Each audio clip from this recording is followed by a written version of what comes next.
الحمد لله وحده والصلاة والسلام على من لا نبي بعده.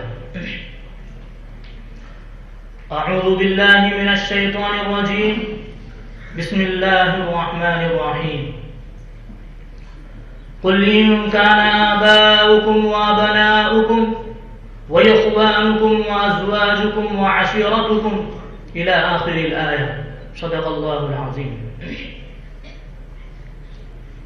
حسن ازل کے دیوانوں اور سمع محمدی کے پروانوں، کتنی پرکیف ہے یہ محفل، کتنا مبارک ہے یہ اجتماع، کتنا روح پرور ہے یہ ماحول، اور کتنے خوش نصیب ہیں وہ لوگ جو اس میں کسی بھی طرح حصہ لے رہے ہیں بحیثیت سامع یا بحیثیت متکلم. حضرات، میرے تقریر کا موضوع ہے حب نبی اور عشق رسول صلی اللہ علیہ وسلم. عشق الہی کے بعد صرف ایک ہی انسان ایسا ہے جس کی محبت اور جس کا عشق جزو ایمان ہے. اللہ اللہ، انسانیت کی ہی معراج. انسانوں میں ایک انسان ایسا بھی گزرا، عالم بشریت میں ایک بشر ایسا بھی ہے کہ جس کے معنی بغیر ایمان غیر معتبر اور اس کے عشق کے بغیر اسلام نامکمل ہے. کہنے والے نے کیا خوب کہا، گھٹے اگر تو بس ایک مستخاق ہے ورنہ، گھٹے اگر تو بس ایک مستخاق ہے ورنہ، بڑے تو وسعت کونین میں سما نہ سکے.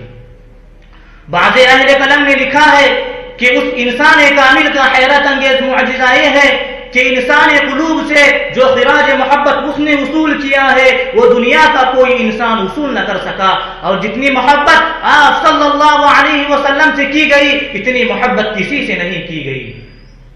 اور اس صاحب قلم نے آگے لکھا ہے کہ رسالت و پیغمبری کے بعد آپ صلی اللہ علیہ وسلم کی عظمت العظمات، یعنی تمام عظمتوں میں سب سے بڑی عظمت یہ ہے کہ آپ صلی اللہ علیہ وسلم نے تمام عظیم انسانوں کو اپنی طرف کھینچا، اور عظیم بھی ایسے کہ ایک ہی میدان کے نہیں بلکہ مختلف میدان کے عظما. بلا شبہ اس طرح کے تسخیر قلوب سے پوری دنیا عاجز ہے. عمر فاروق اور علی مرتضیٰ کے نام سے کیسے کیسے سورماؤں کے کلیجے دہل گئے. خالد سیف اللہ کی شمشیر اور ابن العاص کے تدبیروں نے پتھروں کو پانی کر کے بہا دیا، لیکن یہ خود کس شمع کے پروانے تھے، کس کے آستانے پر جبی ساری سے رفعت اور بلندیاں حاصل کرتے رہے. وہ بازی عرب کا بوریا نشی جو شاید شعر موضوع پڑھ بھی نہیں سکتا تھا، اور جس کے لیے شاعری موجب فخر نہیں بلکہ موجب ننگ تھی. وما علمناه الشعر وما ينبغي له. دنیا کے بڑے سے شاعروں نے آج تک کسی کا اس طرح استقبال کیا ہے؟ رومی و جامی، سعدی و نظامی کس کے نام پر سر دھن رہے ہیں، کس کے بیان کی ترجمانی کر رہے ہیں، کس بادشاہ کے شان میں اس عقیدت قلب کے ساتھ، اس ارادت و خلوص کے ساتھ، اس سوز و گداز کے ساتھ قصائد لکھتے ہیں، کسے یوں بے تاب ہو کر پکارا ہے. ان تمام سوالات کے جواب میں اسی عبداللہ کے لخت جگر اور آمنہ کی نور نظر کا نام لیا جائے گا یا کسی اور کا صلی اللہ علیہ وسلم. وادائے دل بری ہوں کہ نوائے عاشقانہ، وادائے دل بری ہوں کہ نوائے عاشقانہ، جو دلوں کو فتح کر لے وہی فاتح زمانہ. حاضرین اکرام، عہد رسالت میں بعض صحابہ سے ہجرت کرنے میں سستی ہوئی اور ان کی زبان سے جملے نکلے، ان نحن هاجرنا ضاعت اموالنا ذهبت تجاراتنا وقطعنا ارحامنا. اگر ہم ہجرت کریں گے تو ہمارے جائیدادیں ہمارے ہاتھ سے نکل جائیں گی، کاروبار سے ہمیں ہاتھ دھونا پڑے گا، رشتہ داروں سے قطع تعلق کرنا ہوگا.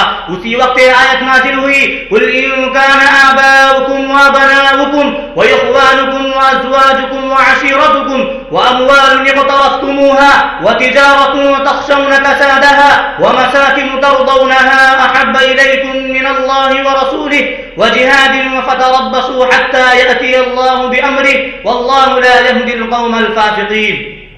آپ ان سے کہہ دیجئے، تمہارے باپ دادا، تمہارے بیٹے اور پوتے، تمہارے بھائی بندو، تمہاری بیویاں، تمہارے قرابت دار، تمہارا مال جس کو تم نے جمع کر رکھا ہے، اور وہ تجارت جس کی کساد بازاری کا تمہیں اندیشہ ہے، اور رہائشی مکان جو تمہیں من پسند ہے، اگر اللہ اور اس کے رسول اور اللہ کے راستے میں جہاد کرنے سے زیادہ محبوب ہیں تو انتظار کرو یہاں تک کہ اللہ کا عذاب آ جائے. اور اللہ تبارک و تعالیٰ ایسے نافرمانوں کو ہدایت نہیں دیتا. آپ نے اس آیت کریمہ سے کیا سمجھا؟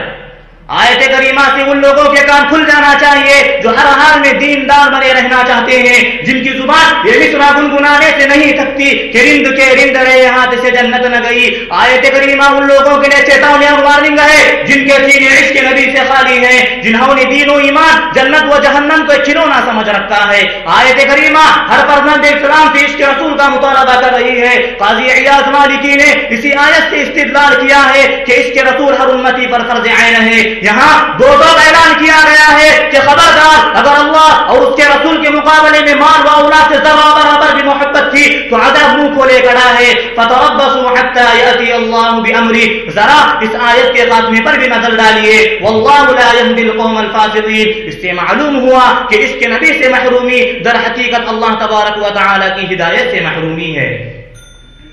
اسلوب قرآن کے نکتہ شناس جار اللہ زمخشری حضرت حسن بصری رحمہ اللہ عنہ کے حوالے سے تحریر فرماتے ہیں، هذه آیت شدیدہ لا ترى اشد منها، اس آیت سے زیادہ سخت کوئی آیت نہیں ہے۔ معزز حضرات، روحانیت و معنویت سے خواتین کو زیادہ دلچسپی نہیں ہوتی، وہ سطحیت اور مادیت کی دلدادہ ہوتی ہیں، لیکن کالی کملی والی کی شراب محبت ایسی ہے جس سے دونوں سرشار نظر آتے ہیں، مرد بھی اور عورت بھی، جانثاری اور جانسپاری میں دونوں ایک دوسرے سے بازی لے جانا چاہتے ہیں۔ سیرت ابن ہشام میں جنگ احد کا ایک واقعہ لکھا ہے، اس سے آپ کو اندازہ ہوگا کہ صحابیات کو نبی کریم صلی اللہ علیہ وسلم سے کتنی محبت تھی۔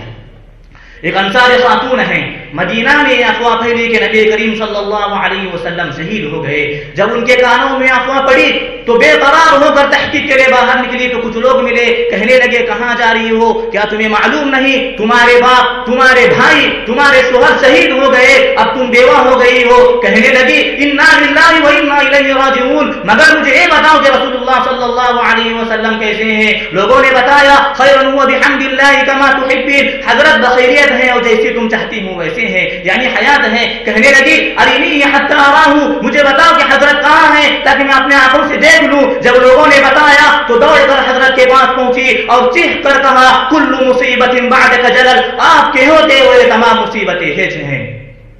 فرزندان اسلام اور مدعیان حب نبی، آپ نے انصاری خاتون کے عشق رسول کی حکایت سنی۔ آئیے ذرا دیر کے لیے ہم اپنا احتساب کریں کہ عہد رسول کے خاتون صحابیہ کو بھی ہمارے دور کے بڑے سے بڑے شیخ کا ایمان و یقین اور اس کے رسول پہنچتا ہے؟